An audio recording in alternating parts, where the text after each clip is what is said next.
I found a lost girl in the forest and took her to my mother's house.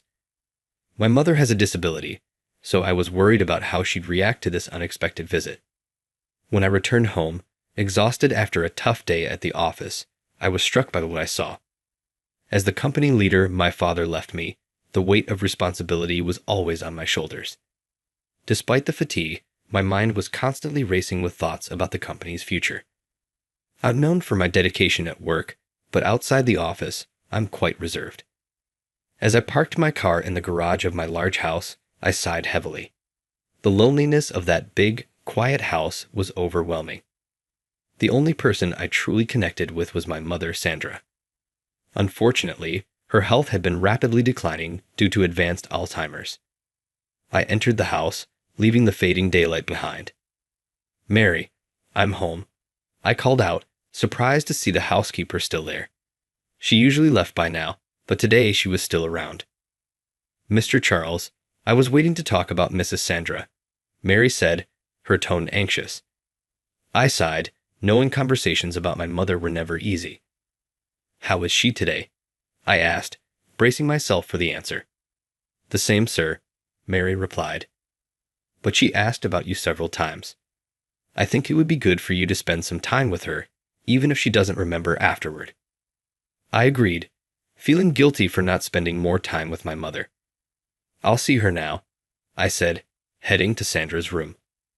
When I entered, I saw my mother staring out the window from her armchair. "Mom, it's me, Charles," I said softly, trying to mask my pain. Sandra turned her head slowly, her gaze confused at first, but then a brief flicker of recognition appeared in her eyes. "Charles," she murmured, her voice weak but filled with affection. "Yes, it's me. How are you feeling?" I asked, holding her hand. The conversation was brief and confusing, but these moments were precious, a painful reminder of the past. Leaving her room, I felt the weight of loneliness more acutely. The large house seemed like an echo of memories rather than a home. Sitting on the couch in my room, I reflected on my life. Despite professional success, I felt a deep lack of genuine connection. I wondered if work and caring for my mother were all my life amounted to. I wanted more, but didn't know how or where to find it. After a solitary dinner in the vast dining room, I decided to take a walk in the surrounding forest. The mansion's empty rooms and hallways felt like a prison of my own reflections and loneliness. The forest, on the other hand, offered a refuge, a place where I could breathe and escape my burdens. Wearing a coat, I stepped into the woods. The fresh air immediately eased my mind. The sounds of nature replaced the oppressive silence of the mansion. As I walked aimlessly, I thought about my life, my mother's illness, and the loneliness that consumed me. Despite everything, this peaceful moment was something I longed for. As I followed the trail, the moonlight guided me through the trees. The sound of leaves underfoot and the occasional call of a nightbird were my only companions. I marveled at the simplicity of nature and how, despite owning a successful company, I yearned for basic companionship and understanding. Suddenly, a faint sound interrupted my thoughts. I stopped to listen and heard sobbing. Following the sound, I found a small figure huddled under a tree, a little girl crying alone in the forest. I approached cautiously. "Hey, are you okay? Why are you out here alone?" I asked gently, trying not to scare her. The girl looked up, surprised and wary. "I'm lost," she said, her voice choked with tears. "I don't know how to get back home." Feeling a wave of compassion, I reassured her. "Don't worry, I'll help you find your way back home. What's your name?" I squatted down to her level, trying to seem as non-threatening as possible. "Barbara," she replied, wiping her tears. I extended my hand. "I'm Charles. Come on, I'll take you home." Walking with Barbara by my side, I felt a strange sense of purpose. The concern for this lost girl momentarily took me out of my own troubles. As we walked, I thought about the trail leading to a busy avenue, hoping that might lead us to her home. However, as I looked at Barbara, I noticed her clothes, simple and worn, contrasting sharply with my own circumstances. "Barbara, where is your home? Do you know roughly which direction?" I asked, hoping for a nearby street or neighborhood. Her answer took me by surprise. My home is a little cardboard house I made. I think it's a bit far from here, in a place where nobody else wants to be. I know where it is but don't quite remember how to get there, she said, a hint of pride in her eyes. Her innocence and pride in her makeshift home left me speechless. I realized the gravity of the situation. She didn't have a traditional home, but rather an improvised shelter vulnerable to many dangers. Do you live there alone? Charles asked, trying to hide his concern. Yes, but I like it, Barbara replied. I made it all by myself. It even has a window. Charles felt a pang in his heart. He admired Barbara's strength and independence, but the idea of her living alone in such conditions troubled him deeply. Barbara, it's very cold at night, and it's already late. Would you like to spend the night at my house? Tomorrow, we can check out your cardboard house and see how we can help, Charles suggested, trying to sound inviting without scaring her. Barbara looked at him warily, but with a hint of hope in her eyes. Are you sure? I don't want to be a bother. Charles nodded with a reassuring smile. I'm sure, Barbara. It'll be an adventure. When they arrived at the mansion, Barbara's reaction was pure delight. Her eyes widened, and with a smile, she exclaimed, Wow, this place looks like a fairy tale castle. Charles couldn't help but smile too, moved by her genuine wonder. It was rare for him to see such spontaneity and sincere admiration, and it brought him a joy he hadn't felt in a long time. As they entered, Charles approached Mary, the housekeeper, hoping for her support. Mary's eyebrows shot up in surprise at the sight of Barbara. Mr. Charles, who is this child? She asked, her voice tinged with concern. Charles quickly explained the situation, hoping for understanding.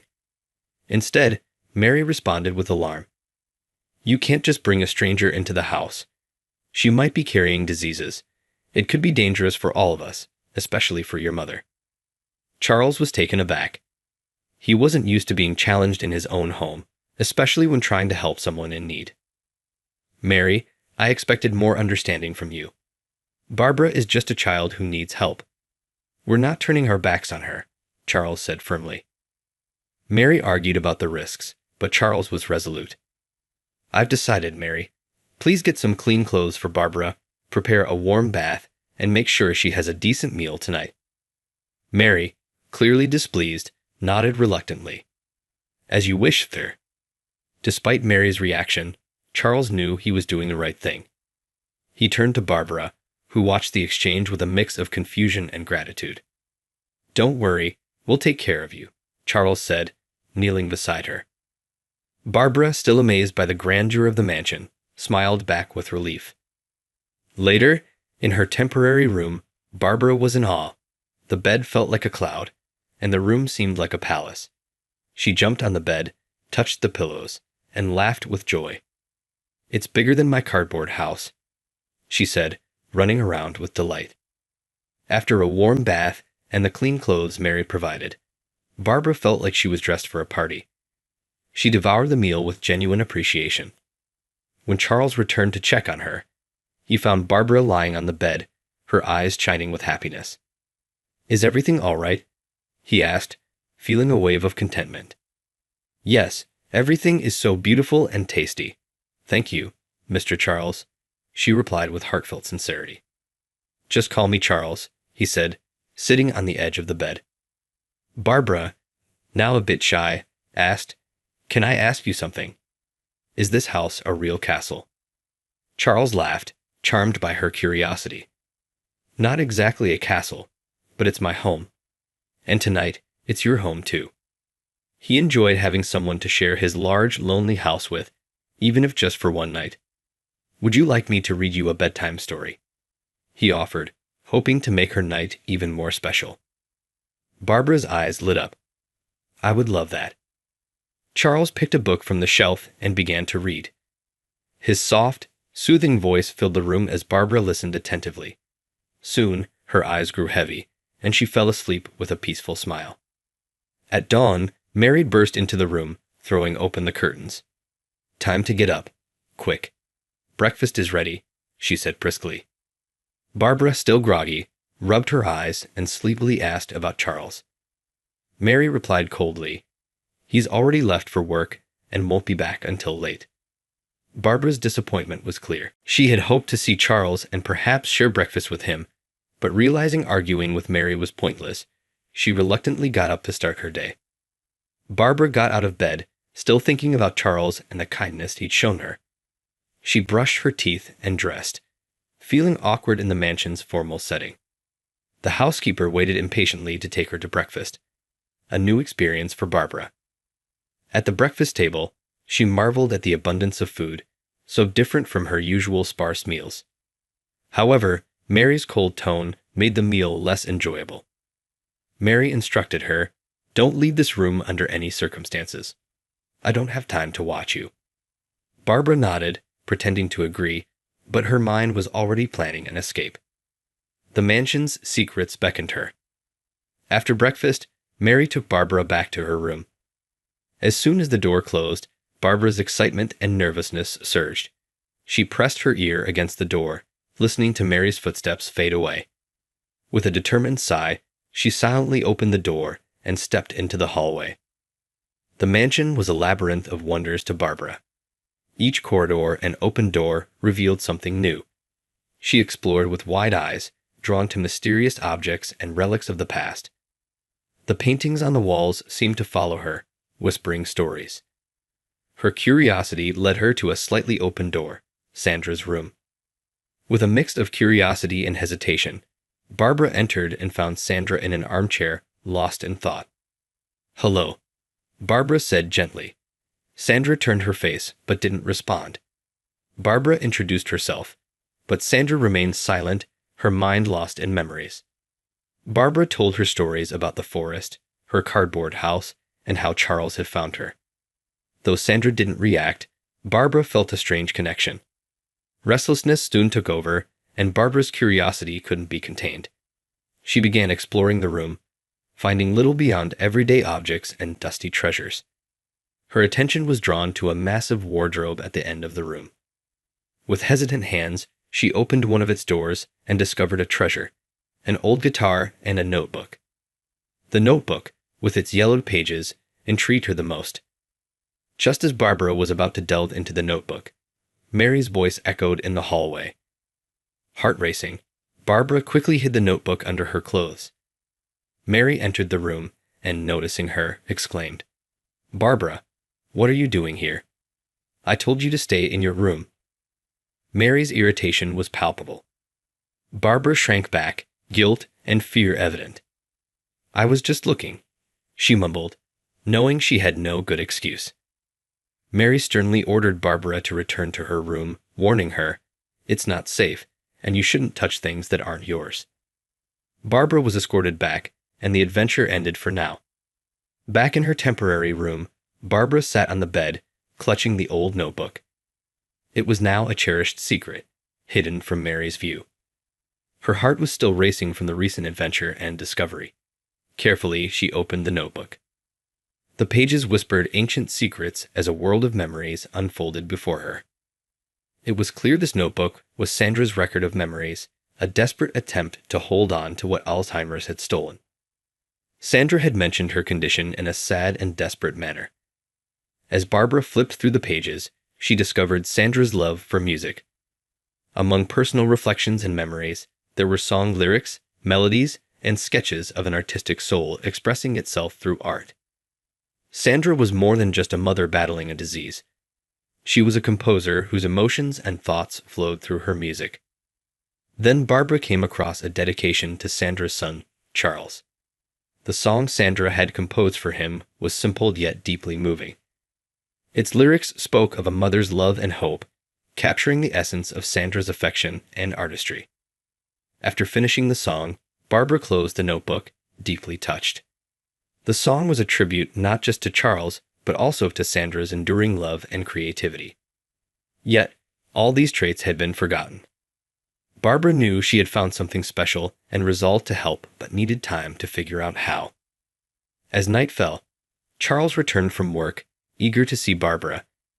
He suggested a walk in the forest to reconnect with their recent discovery. For Barbara, this was the perfect moment to address her thoughts. Walking side by side, Barbara gathered the courage to speak. "Charles, your mother was a composer, wasn't she?"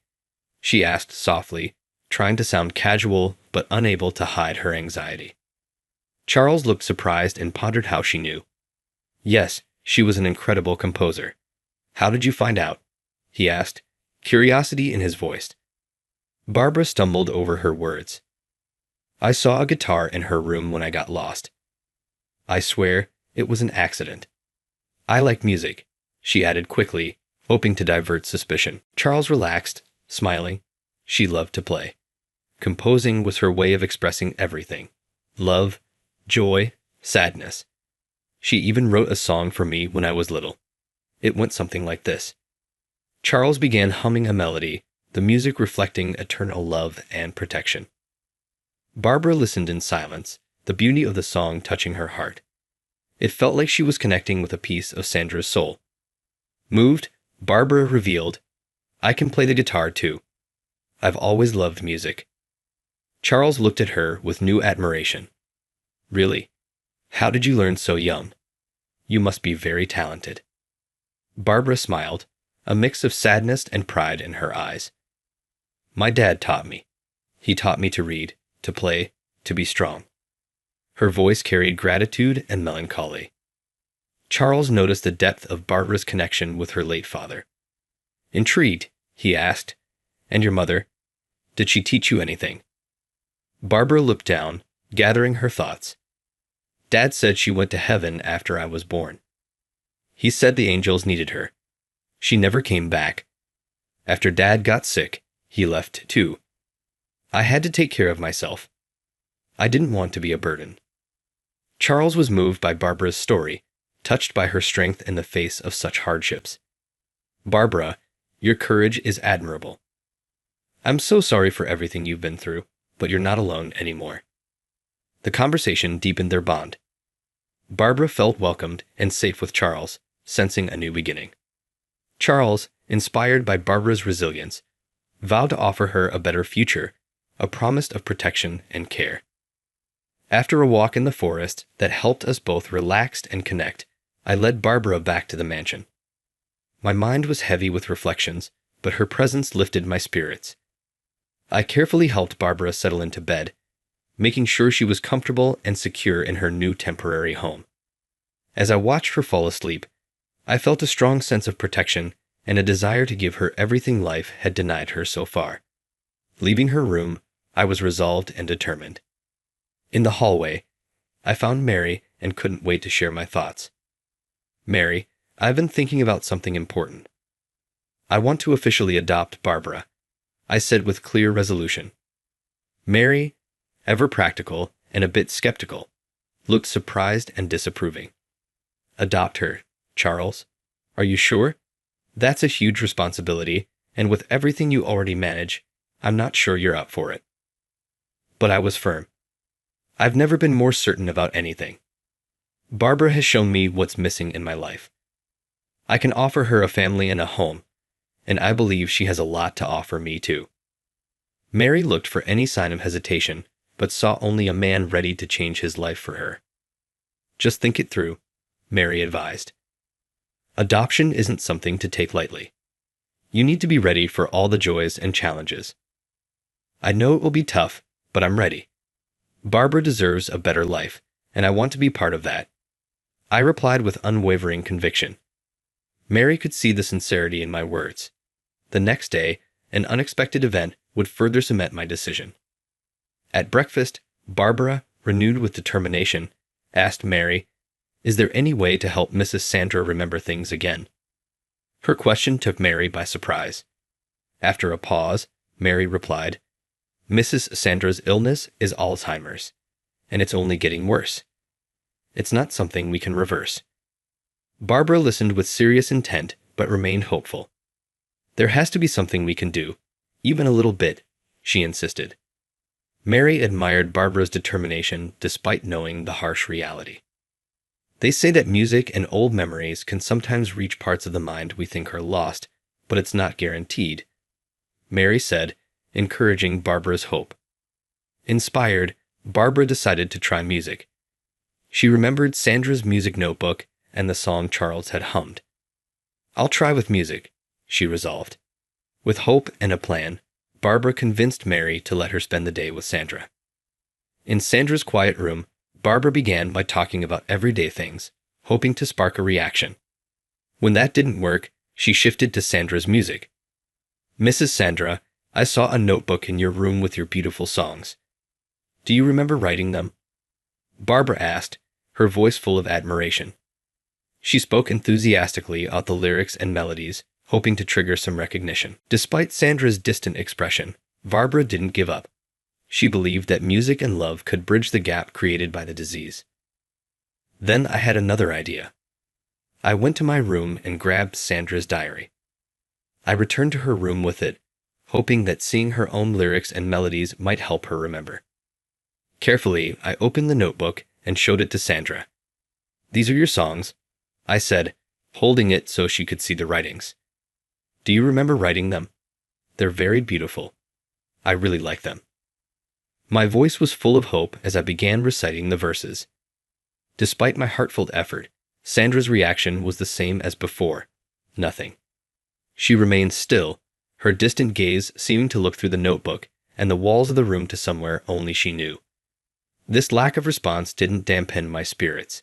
Instead, it made me more determined to find something that could reach her heart in a way that words alone couldn't.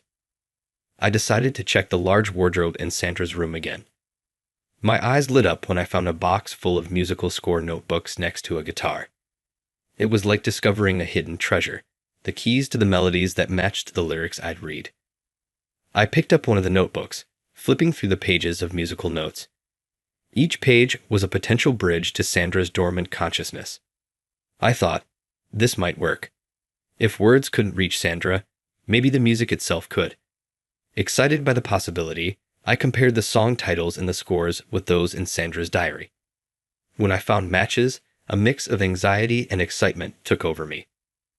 I took Sandra's guitar and tried to play and sing the songs, hoping the combination of melody and lyrics could awaken a memory. Despite my efforts and growing confidence, Sandra's reaction remained unchanged. I realized that perhaps my unfamiliarity with the exact way to sing her songs was preventing the connection I sought. But I didn't give up. I kept trying different songs, adjusting my voice to match the melody of the guitar. As the day turned to afternoon, then evening, my fingers began to hurt and my throat dried out, but I refused to be discouraged. Each chord was a silent plea for Sandra to return, even just for a moment, to the world that music had created. When night fell, I finally had to stop. Exhausted and frustrated, I sat on the floor, letting the guitar rest. Just then, a flash of inspiration struck me. The melody that Charles had shared with me in the forest, the one his mother had composed for him, came back to me. It was the one song where I knew the exact rhythm. With renewed determination, I sifted through the scores, eagerly searching for that melody. Finally, among the yellowed sheets, I found it, the precious score dedicated to Charles. I took a deep breath, feeling a mix of nervousness and hope, and positioned my fingers on the guitar. I began to play the first notes, the melody flowing more easily this time, each chord filled with emotional depth. As I sang the verses I had memorized, Sandra's eyes showed a different sparkle. For a moment, the fog around her mind seemed to lift, and she slowly turned her head toward me, as if waking from a long dream. Her eyes locked onto mine, a fleeting recognition crossing her gaze. Meanwhile, Charles was returning home, his thoughts on me and the small joys my presence brought. When he noticed my absence from my room, concern set in, and he hurried to find out where I was. He went to Mary, looking anxious. "Mary, have you seen Barbara? She's not in her room." Mary, who was tidying up, looked at him calmly. "She's in Mrs. Sandra's room. She spent the entire day there trying to help her recover." "Recover?" Charles asked, a mix of curiosity and concern in his voice. The idea of me spending the whole day with Sandra left him both worried and curious. Mary sighed, choosing her words carefully. She spent the whole day playing the guitar and singing songs. She probably saw the diary and the scores and decided to sing. It's a beautiful thing to see. Come, I'll show you. Mary led Charles down the hallway to Sandra's room. As they walked, Charles felt a mix of anxiety and hope, wondering if I had found a way to reach his mother, who had been closed off for years. Mary, did it really work? Did my mother react in any way? Charles asked, almost afraid to hear the answer. Mary gave him a serious look. Not that I know of. The last time I checked on the two misses, Sandra was the same as always. But what matters is the girl's intention. Charles sighed, feeling a slight discouragement from the lack of expectation. But as they approached the door, a soft melody and two voices harmonizing reached his ears. He stopped, immediately recognizing his mother's voice in a song he never expected to hear again. His heart raced with surprise, hope, and a deep, unnamed emotion. Driven by hope, Charles hurried down the hallway, following the sound that seemed to call him. When he reached the door, he saw a scene he thought was impossible. His mother, Sandra, singing with Barbara. The music, once composed by his mother for him in the past, now connected generations and memories. Tears streamed down Charles's face, each drop carrying years of longing, love, and pain. Seeing his mother awake and engaged, even briefly, brought immense relief and indescribable joy. Barbara's presence had unlocked this connection to the past, reinforcing Charles's decision to make her part of his family. He stood at the door, the music filling his heart. When the song ended, Sandra turned to him with a rare glint of lucidity in her eyes. "Charles, my dear, stop crying. You look as if you've been pinched," she said, her voice fragile but clear. Her unexpected words only intensified Charles's tears. He smiled through them, a smile filled with years of repressed pain and love. Overcome with emotion, Charles rushed to hug his mother, enveloping her in an embrace that symbolized both loss and reunion. Barbara, though not fully understanding the depth of his emotions, was moved by the shared tears. Mary, too, tried to hide her own tears, but felt the impact of the reunion. Sandra's moment of clarity was a precious gift amidst her illness, but it was fleeting. Charles watched with gratitude and sadness as her light slowly faded, returning her to the silence of recent years. Before leaving, he tenderly kissed her forehead, a farewell to that brief moment of connection. Turning to Barbara, who watched with pride, Charles extended his hand and said, "Let's go for a walk in the forest, Barbara. We need some fresh air."